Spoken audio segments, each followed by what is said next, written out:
Hello guys, I'm Manpreet Kaur from Skylark IELTS. So, what's listening in IELTS? क्या है listening? क्या आपने कभी listening टास्क किया है?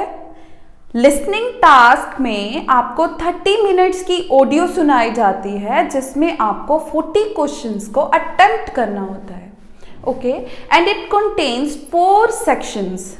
First one is easy, then is moderate, then is difficult, and last one is said to be very difficult according to others, but according to me nothing is difficult, everything is easy going. Okay, so 4 sections are there. Section 1 contains 1 to 10 questions, and in this there are 2 speakers who are talking to each other, and we have to hear their conversation and answer our questions from 1 to 10. And second section contains 11 to 20 questions, and in which there is 1 or 2 speakers, and we have to hear them and answer our 11 to 20 questions. After that there is section 3. It contains 21 to 30 questions, and इसमें आपको 3 और 4 speakers होंगे जो कि थोड़ी सी difficult हो सकती है आपके लिए. ओके, इसको आप ध्यान से सुन के करें. सेक्शन 3 है जो ये थोड़ा सा डिफ़िकल्ट होता है. उसके बाद आता है हमारा सेक्शन 4. सेक्शन 4 में कंटेन करता है ये 31 टू 40 क्वेश्चंस, एंड जो कि ओनली 1 स्पीकर जो है इनके बारे में बताता है. ये लास्ट वाले जो 31 टू 40 क्वेश्चंस हैं उसके आंसर्स आपको सिर्फ 1 ही स्पीकर बताता है, एंड एक ही पर्सन बोलेगा इसमें. तो जो इन्फॉर्मेशन होगी ना वो थोड़ी फास्ट गोइंग होगी, तो उसको आपको लिसन करना थोड़ा सा डिफ़िकल्ट हो जाता है. इसीलिए लास्ट वन जो सेक्शन है उसे वेरी डिफ़िकल्ट बताया गया है. ओके, एंड जो ये टाइम कितना कंज्यूम करेगा हमारा टेस्ट जो है वो 30 मिनट्स का होगा ऑडियो, एंड जो हमारा आंसर्स हमें जो आंसर शीट पर ट्रांसफ़र करने हैं उसमें हमें 10 मिनट्स मिलेंगे. इट मीन्स कि हमारा जो टोटल जो टास्क है वो 40 मिनट्स का होगा. 30 मिनट्स की ऑडियो होगी, एंड जो 10 मिनट्स हैं उसमें हमें आंसर्स अपने ट्रांसफ़र करने होंगे आंसर शीट पे. ओके, तो this is all about the listening task. Listening task में इतना ही है, 4 सेक्शंस होंगे, एंड हमें 4 सेक्शंस को ध्यान से सुनकर अपने आंसर्स जो हैं वो लिखने हैं आंसर शीट पर. अब सेकेंडली हम बात करते हैं कि कुछ चीज़ें ऐसी हैं जो कि हमें लिसनिंग टास्क में ऑलवेज ध्यान में रखनी चाहिए. तो वो क्या हैं? Number 1 is audio is played only once. जो आपकी ऑडियो है वो सिर्फ एक बार ही प्ले की जाएगी, उसे रिपीट नहीं किया जाएगा, एंड आपको उसी टाइम में 30 मिनट्स में आपको अपने 40 आउट ऑफ 40 क्वेश्चंस जो हैं वो अटेम्प्ट करने हैं. ओके, तो आपको इस चीज़ का बहुत ही ध्यान देना पड़ेगा इस चीज़ पे कि जो ऑडियो है वो सिर्फ 1 ही टाइम प्ले होगी, दोबारा नहीं होगी. ओके, सेकेंड थिंग इज कि आपको मल्टी टैलेंटेड बनना पड़ेगा. Be multi talented. इससे क्या फ़ायदा हो सकता है आपको कि जो ये लिसनिंग है ये मल्टीटास्क है. मल्टीटास्क है इट मीन्स कि इसमें 3 चीज़ें हैं जो एक साथ करनी है. नंबर 1 इज़ कि हमें क्वेश्चन को रीड भी करना है. सेकेंड थिंग इज़ कि हमें जो आंसर्स हैं वो भी लिखने हैं. थर्ड थिंग इज़ कि हमें जो आंसर्स हैं वो सुनने भी हैं. ठीक है, तो 3 चीज़ें हैं जो हमें एक साथ करनी है. इसीलिए हमें मल्टीटास्क जो है अचीवर बनना पड़ेगा, तभी हम लिसनिंग टास्क को कंप्लीटली कर पाएंगे. और इस चीज़ के लिए आप आज से ही प्रैक्टिस स्टार्ट कर दें. ओके, नेक्स्ट वन इज़ की practice on the answer sheet. क्योंकि जब हम एग्ज़ाम देने जाते हैं तो वहाँ पर 1 to 40 आउट ऑफ जो क्वेश्चंस है ना वो लाइन वाइज हमें आंसर शीट पर मिल जाते हैं. ठीक है, तो वहाँ पर जो 1 to 40 काउंटिंग लिखी होगी उसमें हमें आंसर्स लिखने कैसे हैं वो चीज़ आपको तभी समझ में आएगी अगर आप शीट पर अपनी प्रैक्टिस करते रहोगे, लिसनिंग शीट पर. Okay, and after that is we have to write with pencil only. Okay, write with pencil because जो पेंसिल से लिखोगे वही आपका माना जाएगा that you have written. Okay, pencil से ही लिखना है हमें, पेन से नहीं लिख सकते हम. Next one is scoring. तो जो स्कोरिंग है वो आपको तभी मिलेगी अगर आपका आंसर करेक्ट होगा. रॉन्ग आंसर्स के लिए ना तो नेगेटिव मार्किंग है एंड ना ही आपको मतलब जो आपका आंसर है अगर आप छोड़ देते हैं तो उसके लिए आपको मार्क्स नहीं मिलेंगे. ओके, तो नेक्स्ट वन इज कि डोंट लीव अ ब्लैंक। कोशिश करें कि जब भी आप अपने क्वेश्चंस करते हैं तो आप उन्हें कंप्लीटली करें। अगर 1 out of 1 to 40 क्वेश्चंस हैं आपके पास, तो 1 to 40 क्वेश्चंस के आपको आंसर्स लिखने हैं। अब आपका अगर एक आंसर गलती से मिस हो गया है तो आप उसे खाली ना छोड़ें। कई बार ऐसा हो सकता है कि आपके माइंड में जो आंसर चल रहा है वो बिल्कुल सही हो, आप उसे लिख दें। ऐसा भी हो सकता है कि वो बिल्कुल सही जाए, करेक्ट जाए एंड आपको उस चीज़ के भी मार्क्स मिल जाएं। सो कोई भी आंसर जो शीट है आपकी, उसमें कोई भी ब्लैंक जो है वो ना छोड़ें। Okay, next thing is we have to write in capital letters. हमें आंसर्स जो है कैपिटल लेटर्स में लिखने हैं, बिकॉज शीट जो है वो स्कैन होने वाली है। तो अगर क्लियरली हम वर्ड्स लिखेंगे तो हमारी जो आंसर्स हैं वो रॉन्ग नहीं होंगे। Okay, next thing is read instructions. हमें इंस्ट्रक्शंस को रीड करना है।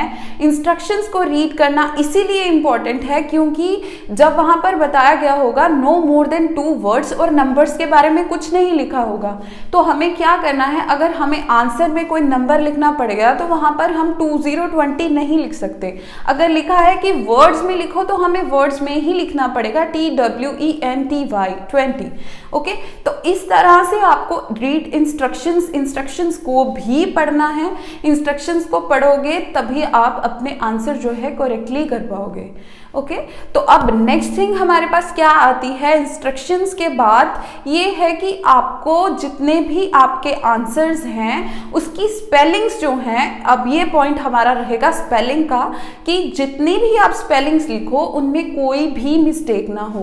कई बार ऐसा होता है कि हमने जो लिसनिंग शीट है उस पर तो हमने आंसर सही स्पेलिंग में लिखे होते हैं, बट जब हम आंसर को ट्रांसफर करते हैं तो वहाँ पर स्पेलिंग हमारी मिस्टेक हो जाती है स्पेलिंग में, जिससे कि हमारा आंसर रॉन्ग हो जाता है। तो हमें करना क्या है कि जब हम अपने आंसर्स को आंसर शीट पर ट्रांसफ़र करते हैं, लिखते हैं, उस वक्त हमें ध्यान देना पड़ेगा हमारी स्पेलिंग पर। हमें स्पेल चेक करना होगा ताकि हमारा जो आंसर है वो किसी भी तरह से गलत ना हो। ओके, स्पेलिंग के बाद आते हैं हमारे आइल्स लिसनिंग की क्वेश्चन टाइप्स, कि कितने टाइप के क्वेश्चंस हैं जो हमारे आइल्स की लिसनिंग में होते हैं। Number 1 is table completion. तो ये कुछ कंप्लीटिंग वाले क्वेश्चंस हैं, like table, form, note, okay, summary, sentence, ये सब है जो कंप्लीशन के फॉर्म में होते हैं कि हमें इन्हें कंप्लीट करना है। उसके बाद है मल्टीपल चॉइस क्वेश्चंस, ठीक है। उसके बाद आते हैं हमारे map labelling, diagram labelling, last one is a form chart. तो ये कुछ क्वेश्चन टाइप्स हैं जिनके रिलेटेड आपको वीडियोस हमारे डिस्क्रिप्शन बॉक्स में मिलती रहेंगी। ओके, तो इस चीज़ पर आप ध्यान दें कि आपको सारे ही क्वेश्चन टाइप्स जो है प्रॉपरली आने चाहिए अगर आप लिसनिंग कर रहे हो तो, ठीक है। अगर आपका एक भी टाइप मिस हो रहा है तो आप लिसनिंग जो है बिल्कुल करेक्टली नहीं कर पाओगे। Next thing is don't try to understand. आप अगर लिसनिंग को समझना शुरू कर दोगे तो क्या होगा, आप उसी में स्टक होकर रह जाओगे एंड आपके सभी के सभी आंसर्स मिस होने वाले हैं। अब ऐसा क्यों करना है कि हमें समझना नहीं है? ऐसा इसलिए करना होगा स्टूडेंट्स क्योंकि वो जो इन्फॉर्मेशन है वो एक्स्ट्रा बहुत ज़्यादा दी होती है, एक्स्ट्रा गिवन होती है एंड जितनी हमें ज़रूरत है हमें सिर्फ उतनी ही ग्रैब करनी है। हम अगर ज़्यादा इन्फॉर्मेशन पर ध्यान देंगे तो हमारे आंसर्स जो हैं वो मिस होने स्टार्ट हो जाएंगे। So don't try to understand the information. Next thing हमारे पास आती है कि आंसर्स कम क्विकली। जो आंसर्स हमारे हैं वो बहुत तेज़ी से आते हैं, कई बार एक ही लाइन में 3 आंसर्स बोल दिए जाते हैं 1 2 3 करके। ओके, तो आपको उस चीज़ पर भी बहुत ज़्यादा ध्यान देना है कि आप जब लिसनिंग सुन रहे हो तो आपका ध्यान पूरी तरह से अपने आंसर्स पर होना चाहिए। एक बार क्वेश्चन रीड कर लिया, आपके माइंड में कीवर्ड बैठा है कि हाँ इस कीवर्ड के रिलेटेड अभी बात आने वाली है, तो आपको फटाफट से आंसर सुनकर लिख देना है। आप टाइम वेस्ट ना करें, बस एक बार ध्यान से सुने एंड आफ्टर दैट आप लिख लें, ताकि जो आंसर्स क्विकली आने वाले हैं उसमें आपकी मिस्टेक ना हो। Next thing is look for Plurals. तो हमें लिसन करने हैं प्लूरल्स। लाइक कई बार बच्चों को ये प्रॉब्लम आती है कि जो एस और ई एस वाले वर्ड्स होते हैं ना, वो बच्चे नहीं सुन पाते। लाइक अगर सुनते भी हैं तो एस या ई एस वो मिस कर देते हैं, जिसकी वजह से भी उनका आंसर गलत हो जाता है। तो आपको प्लूरल को भी ध्यान से सुनना होगा। ओके, नेक्स्ट थिंग हमारे पास आती है प्लूरल्स के बाद, that is don't miss an answer. हमें कोई भी आंसर को मिस नहीं करना है। अगर हमारा आंसर एक बार मिस हो गया है, अगर गलती से मिस हो भी गया है, तो आपको उसी पर स्टक नहीं होना। बिकॉज अगर आपका एक छूट गया तो एक के बाद दूसरा, दूसरे के बाद तीसरा, ऐसे छूटते जाएंगे। तो आपको जो छूट गया उसे छोड़कर अपने नेक्स्ट क्वेश्चन की तरफ ध्यान देना पड़ेगा, ताकि आपके बाकी और जो आंसर्स हैं वो ना मिस हों। Okay, next thing is common traps. तो कॉमन ट्रैप्स एक ऐसी चीज है अब इसमें जो कि आपके लिए कंफ्यूजन क्रिएट करने के लिए, आपको फंसाने के लिए बनाई गई है। दैट इज कि कई बार ऐसा होता है, जैसे किसी टाइम की बात हो रही है, पहले बोल दिया जाता है कि हम ऑफिस में अवेलेबल होंगे 7:30।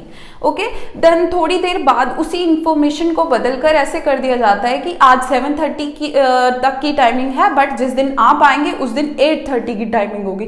तो वो 7:30 और 8:30 में बहुत ज़्यादा फर्क हो जाता है, और हमने गलती से अगर 7:30 ही लिखा है तो हमारा आंसर जो है वो गलत हो जाएगा। सो हमें इंफॉर्मेशन पर, ऐसी जो इंफॉर्मेशन हमें ट्रैप करने के लिए बनाई गई है, उसे ध्यान से सुनना चाहिए, ताकि हमारी कोई भी इंफॉर्मेशन गलत ना हो, हमारा आंसर एक भी गलत ना हो। हमें थोड़ी सी कंसंट्रेशन करने की जरूरत है, which is our last point. Concentrate, concentrate, concentrate, because concentration के बिना आप लिसनिंग नहीं कर पाओगे। ओके, तो लिसनिंग में कॉन्सेंट्रेट करना है आपको 30 मिनट्स के लिए। इसके लिए आपको अपनी एबिलिटी जो है वो बढ़ानी पड़ेगी, बिकॉज 30 मिनट्स के लिए सेम चीज को सुनना बहुत डिफिकल्ट है, एंड सेम चीज सुनकर कंटिन्यूसली आंसर्स लिखना भी बहुत ज्यादा डिफिकल्ट है। तो आपको कॉन्सेंट्रेशन एबिलिटी अपनी इंक्रीज करनी है। वो कैसे होगी? जब आप प्रैक्टिस करोगे, because practice makes a man perfect, and practice करते रहिए, बिकॉज प्रैक्टिस से ही आप लिसनिंग के आंसर्स जो है करेक्टली कर पाएंगे।